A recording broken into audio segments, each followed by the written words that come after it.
Welcome to the Friends of the Earth System Change webinar series. This aims to facilitate learners to connect the dots between different global justice issues, to draw out the root causes of those injustices and reflect on action pathways as well, while also amplifying the work being done by groups locally and around the world.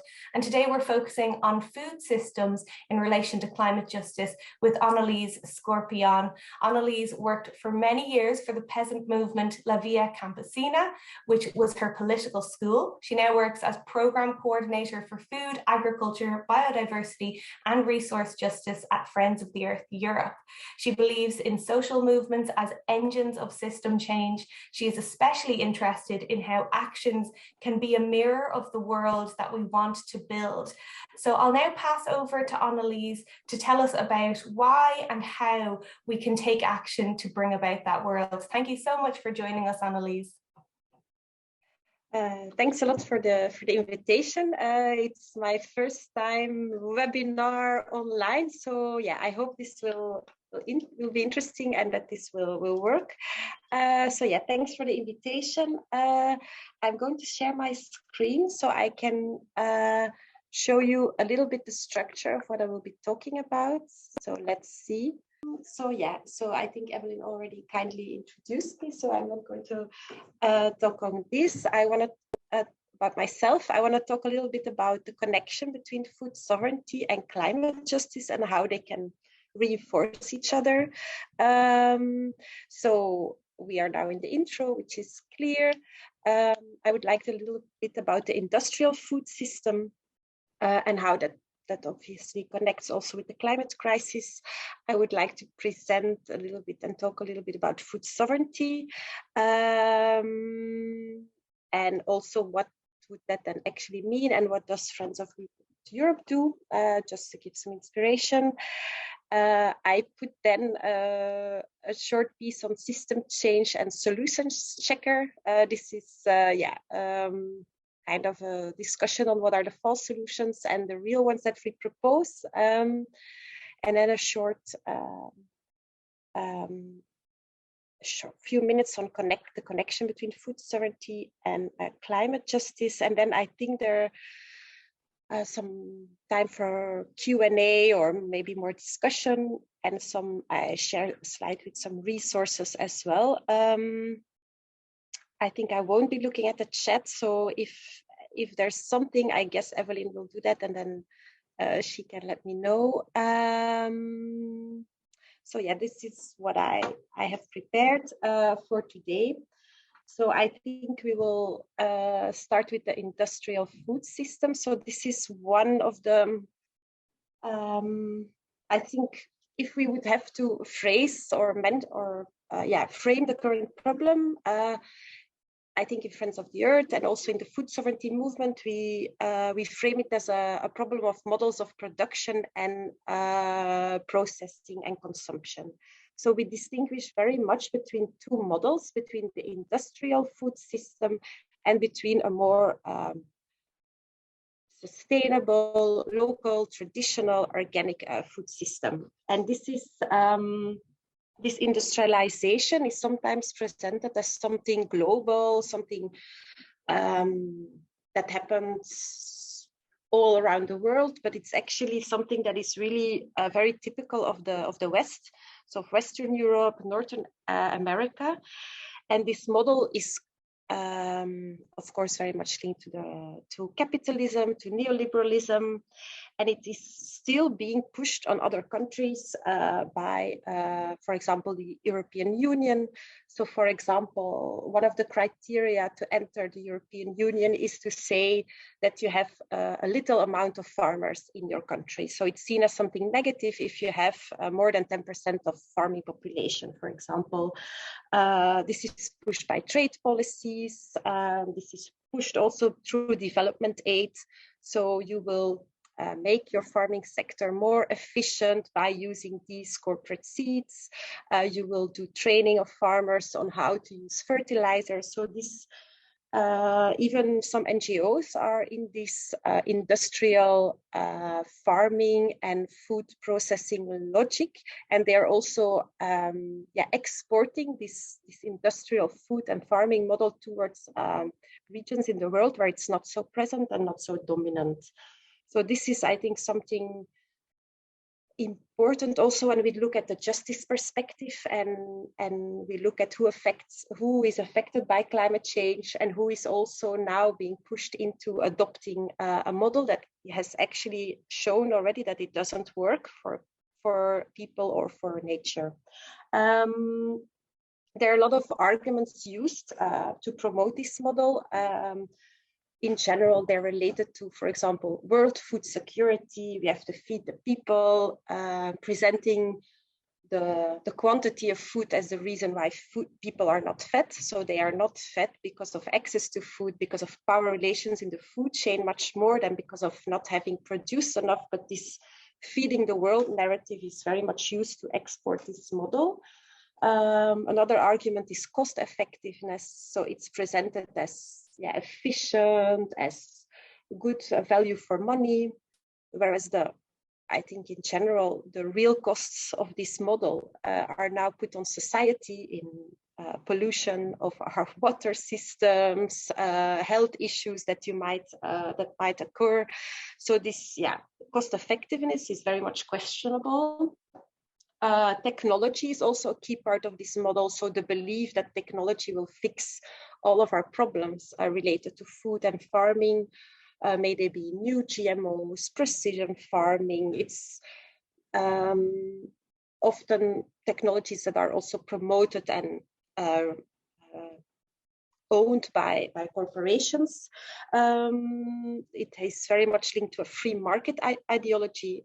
We want the most efficient, cheapest region to be producing this, and then we will export this there. So you have this very globalized supply chain.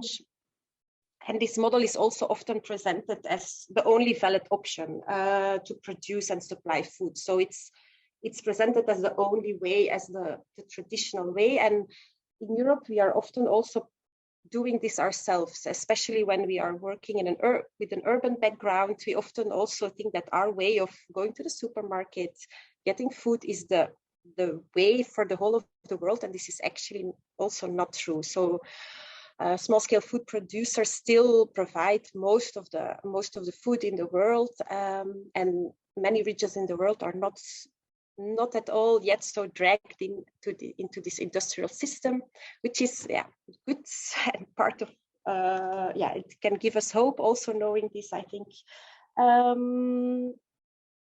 This industrialization, I said already, it's linked to the development of capitalism, privatization of common lands, need for more factory workers in the urban areas, so more reduction of peasant population. One policy that is also very important in this system is the common agricultural policy that I think or have heard of. This policy, roughly saying, was initially designed to ensure food security after the Second World War, also through regulating markets, which is now something, if you say that you want to regulate markets, it seems like you are kind of a very extreme left-wing person, but actually market regulation was quite common in Europe because food was seen as not a same product as, for example, a car. It was seen as more as a common good, as something that people have the right to as well. So that policy evolved now into, I would say, it provides income support to farmers so they can sell below the real cost of production, which is not allowed in other sectors. And here what you do is provide cheap raw material for the industry. So to say it bluntly, we didn't evolve in the good direction. At the moment, there are very few social and ecological criteria. So the bulk of the subsidies is still based on the hectares, so on the size of the farm. And I think this number was I didn't double check it now, but a few years ago, 20% of the farms were getting 80% of the subsidies. So it's really also very exclusive to people and farmers who want to produce in another way. The evolution of the CAP was very much linked to the evolution at international level with let's say, the gain of power within the WTO and let's say, the increase of neoliberalism and market deregulation, or, well, it was called like something like bringing down trade barriers. So this market deregulation, and then the subsidies were market regulation was not allowed anymore, but income support was, according to the rules of the WTO. Basically, this industrial system pushes farmers out of business. It creates low quality jobs in almost the whole of the sector. It gives us standardized and a lot of processed foods. We have less diversity both in plants and in animal breeds. It causes deforestation, soil depletion, and it concentrates power in the food chain within a few players' hands. And a clear example, for example, is the seed market, which is very much concentrated. And then it, of course, emits a lot of greenhouse gases. So this is, I think, the link with the climate crisis and in this industrial system is quite clear. There's a slide that I like a lot. This is coming from Grain. It's in the resources afterwards, but they have calculated the contributions of the industrial food system to the climate crisis in the whole food chain. So going from deforestation, for example, for the production of soy to feed cattle. And then they go up to the processing, packaging. So I find this quite a good slide, and it helps us to. For me, one of the important things also when we talk about alliances with other sectors, for example, is this. There's a lot about meat now, and I think a lot of debate without meat, which is rightly there. But it's still important, I think, to diversify the production system of our meat. And not all meat is produced in this industrial farming system. And so we have also part of the solution, I think, in the different ways of breeding animals and working the fields. So this is one of the this slide I like a lot, the industrial food system. Of course, this problem happened, and people, when problems are there, they also organize and they unite and they build power. So one institution that became very much questioned was the WTO. So since the 90s, resistance globally grew a lot. As a consequence, more bilateral and multilateral trade deals were negotiated, sometimes concluded, and also sometimes stopped. So I think we have victories there, also in Europe with the recent TTIP negotiations and mobilizations. One thing that also triggered the setup, let's say, of a new voice in the field of food and farming was the WTO. So it was the creation of Via Campesina.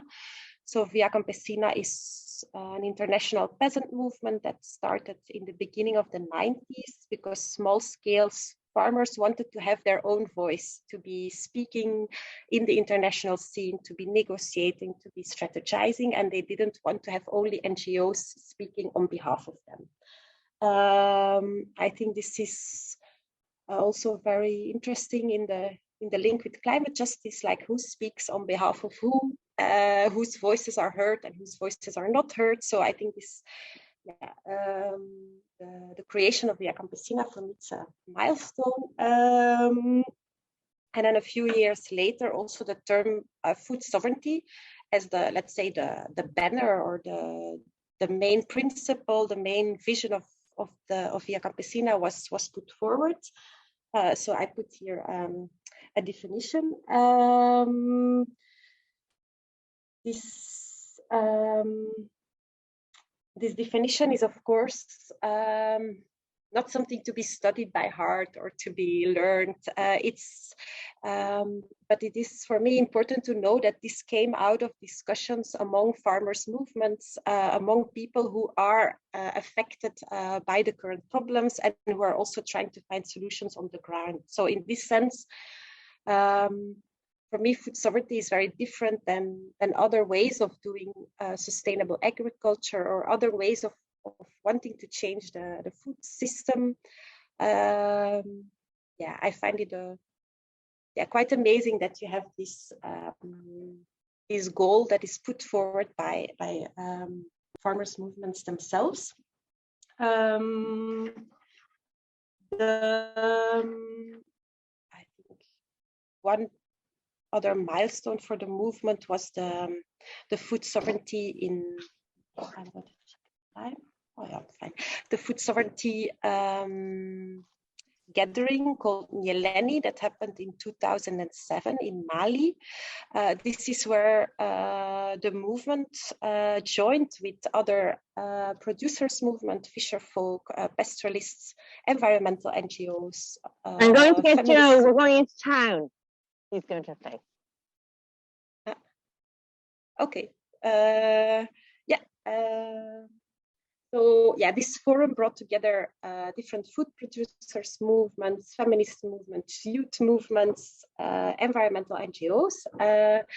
And there this 2007 Nyeleni Declaration was put forward, and it contains basically 6 principles of food sovereignty.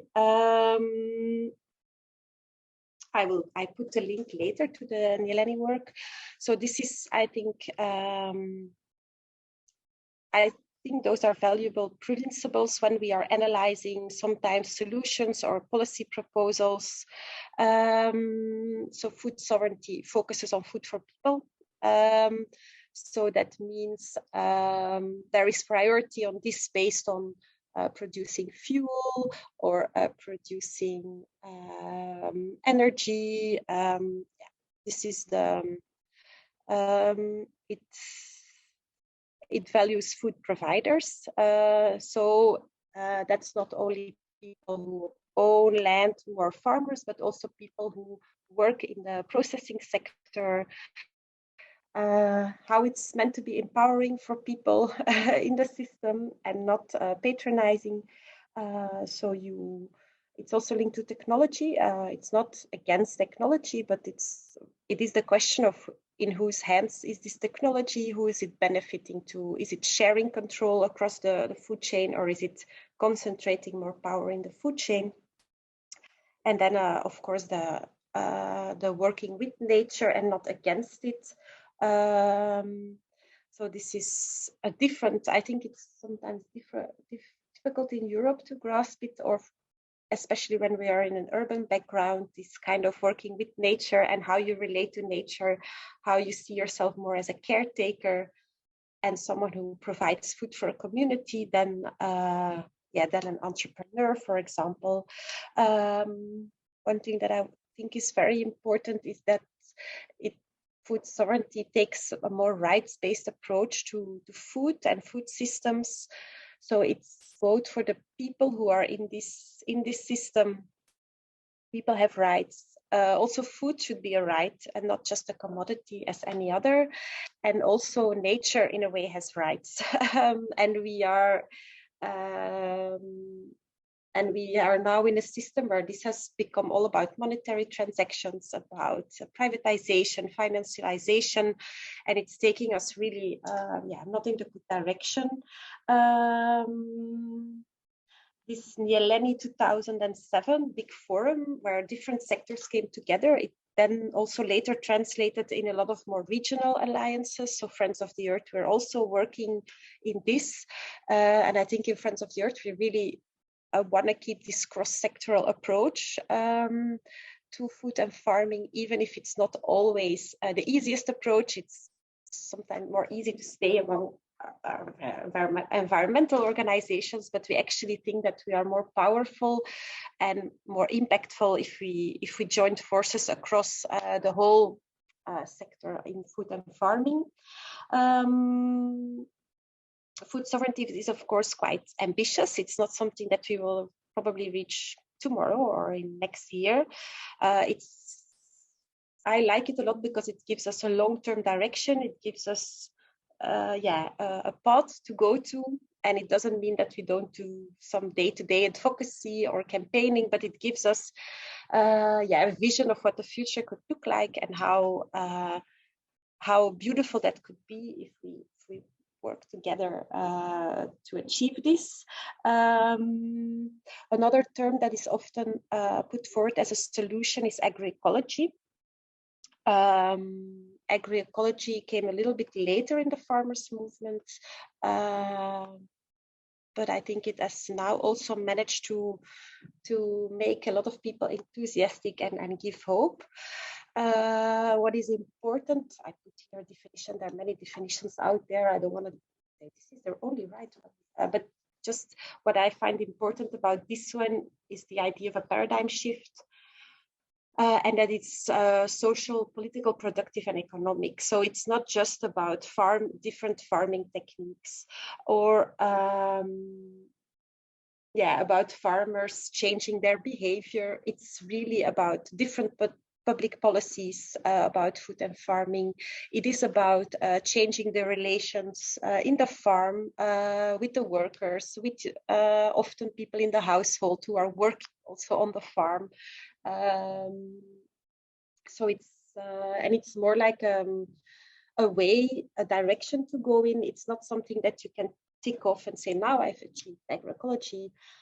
It's a permanent work, a permanent struggle, a permanent process of working towards justice in our food and farming system. And it really looks at the context in which food is produced. So I think it has a lot of value. I will talk a bit later about corporate capture of agroecology. And let's see if I go to my next slide. It's not working. I hope I'm not cut off again. Earlier on it worked. I wanted to talk a little bit about what Friends of the Earth Europe does. This is how it works. Interesting. So this is a little bit the work that we do in Friends of the Earth Europe, and I suppose in many movements. So we want to really work within a stronger food movement. We also work on taking away the social license from agribusiness. So we want to show that there are other models of production and of consumption. And we want to show these drivers and these actors behind this industrial food system. We also do advocacy. We have some important policies like the CAP that was already mentioned. And then we also, we are part of a network. We encourage activists. We want to support local struggles. So this is a little bit the work that Friends of the Earth Europe does in this area. Go to the next, without wanting to be very complete. One thing that I wanted to talk about is the corporate capture of agroecology and of food and farming in general. So I think it's quite, especially agroecology, more even than food sovereignty, is sometimes presented as if they're different agroecologies, as if it has gained a lot of recognition, it has gained traction, and there's really, there has been to a certain extent a corporate takeover of this concept. In the resources at the end, I put a nice publication from Friends of the Earth International that's called Junk Agroecology. So they any change in farming techniques almost with a small impact is presented as agroecology. I think there was McDonald's in France some years ago. They presented how they were going to achieve agroecology, and that would it would really demand a bigger change in their business model than they were proposing there. So this is one of the things that is very very present. Also NGOs picking it up, researchers all around. I think a little bit parasiting on work that farmers' movements have been doing on this. What I wanted to show with this slide is this food security narrative that I talked about earlier, which is one of the arguments to use to defend the industrial food system. So this photo comes out of a publication on GMOs by Europa Bio. It's a lobby group for GMOs. So yeah, it's presented as we are going to help the rest of the world feed itself with nice people. A lot of the industry is quite creative and regularly comes with new concepts, and then we have to analyze what they mean. So I put here kind of their nice words. Probably you also have some that's climate smart agriculture, sustainable intensification. They're all roughly inventions to keep the current industrial system going and to make sure that it doesn't lose its legitimacy. And probably there will be new ones in the coming years. So we are working in our program on this kind of how do you analyze all these new initiatives that come from the industry. So we always put forward some kind of system change, food sovereignty questions to analyze where solutions come from. Does it contribute to justice and balancing power? Who is actually benefiting from this? Who loses? How does it affect other areas? And are the people most impacted at the center of the debate? So these are one of the questions that we analyze, that we use in general to analyze these new initiatives that sometimes you don't always know where they come from, who's behind. And I think that helps us quite a lot. So we are using that quite a lot.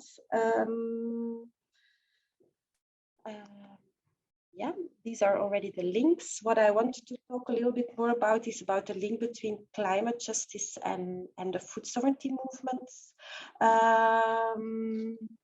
I think one of the things that they both have that they have a little bit in common is this or the work on climate and the work on food has in common that it has been sometimes in the West, it has been a little bit patronizing and neo-colonial. And so I think this is also present in the environmental movements, where you can see that other actors like workers or farmers are treated a little bit with some kind of patronizing or condescending, or we know what's best for you kind of approach. And this, of course, is not helpful if you want to build a real alliance with people who are affected by the issues. And I think both in the climate movement and in the food movement, there have been a lot of reflections on this. And I think we can learn more from each other, and it could make both movements more connected and stronger. So this is a little bit, I hope an invitation. Also in Europe, there is a tendency to speak as if our model is the only model, and as if this is now the thing that our solution that we have thought of is now the solution that everyone should adopt. And this is also not always recognizing the different realities. I think one example is the meat debate, communities that depend on livestock farming for their whole livelihoods, that have such a different relationship, and then do a campaign to eat less meat is, yeah, you can question if that is at that moment what people really need. Without that, I want to say that you shouldn't do a campaign on eating less meat in other contexts. One issue also in the food movement is the whole issue about local foods and what we consider local.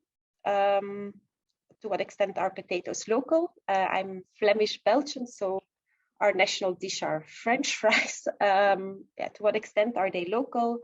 How are these local foods also linked to colonialism?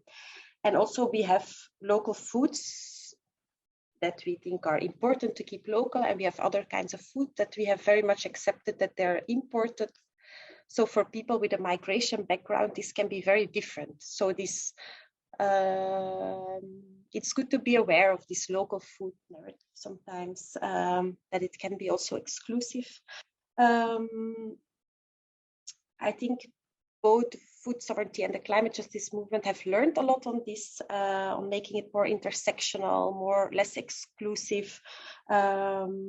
And yeah, this justice element, bringing this in. So I think this has been a good evolution in both in the movements. I think alliances help us. They make us stronger. They make us. It allows us to see the full picture, and also in this way to check our solutions. It also, of course, it also means solidarity. So that you use the power that you have to really bring the voice or support the voice of those who are most affected. For me, so this connection between the food sovereignty and the climate justice movement, I think it's really powerful. I think it's really good.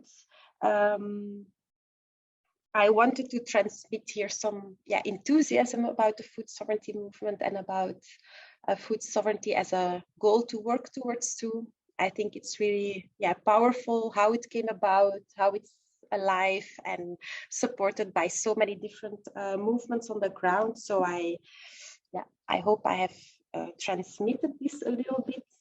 And I think I'm to the end of what I've prepared as kind of traditional speech. So I don't know, I think we have some time for questions and more discussion. I see that my slide is not well layouted, but I put some reference there. So the international, the European and the Irish Via Campesina organizations, Friends of the Earth, an alliance that I really like in the US that brings these different voices together, that is really this coalition of different movements of affected people. The Nyeleni newsletter, so it's a newsletter that covers different topics from traditional fisheries to access to land. It's really for people who want to read a bit more. And then some resources on factory farming, the International Panel of Experts on Food. It's also for people who want to read more. It's very interesting. There's also a nice interesting publication is this 7 Sparks to Light a New Economy. This is also in this thinking of what are real solutions and what are not. So there, these 7 principles can also help to analyze certain issues. So I'm going to stop sharing, and I will maybe give it back to Evelyn. Thank you very much for the invitation, and look forward to some exchange. Thank you so much, Annelies. As you mentioned, this is an issue that affects absolutely everyone, but it has been a huge topic here in Ireland, and it's come up at, I think, all of our system change series webinars. We've had questions around the topic of food sovereignty and agriculture. So thank you so much, Annelies, for joining us. And as we know, the impact of agriculture in relation to the environment and in relation to human rights is a huge issue, particularly in Ireland. But fortunately, we have so many groups locally and internationally promoting just and sustainable agriculture. So we'll share links alongside this recording so you can learn more and you can take actions to follow and support these organisations.